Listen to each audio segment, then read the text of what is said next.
So if you come to Russia for the first time, don't be surprised that you don't get a lot of smileys, faces, or you get a lot of like kind people on the street. But what you don't know is that think of your best friend. Now the Russian friendship, it's 10 times your best friend. They will completely go out of their way for you to be comfortable. If you have a difficulty, Russian friends are the best friends. So don't judge Russia by the stereotypes or just by the walks on the street. To understand the Russian heart, you need to go deeper, and once you find it, it's the best treasure of this country. I think people should know that Russia is a well-developed country indeed. That we've got, roads, we've got international brands, we've got internet and Wi-Fi practically everywhere in all cafeterias. In Moscow, it's even in the metro, underground.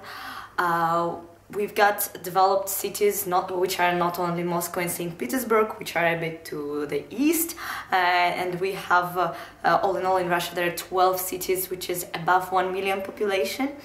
They all have shopping malls, live nightclubs, whatever. There is one thing that people do know about Russia, it's its size, the size of the country, but actually you need to experience it to understand it, because, for example, I traveled myself to the middle of Russia only one time with the train, and it was the first time I actually understood how big the country is. So it's okay that you know that on the map Russia is really huge, but you need to experience it.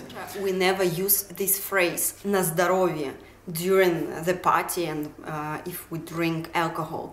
We usually person who want to make a toast, this person should tell a story about something, or we drink for any other reason, like for our friends or for this nice party for these people or something like this, or we just drink without any. Is that it doesn't always snow.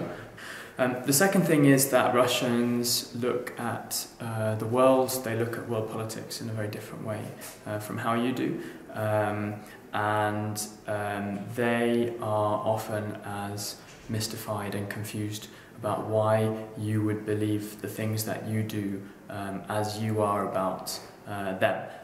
Russians almost in many ways look at the world in comparison to someone from Western Europe or America, for example, as if they're looking in a mirror from the other side.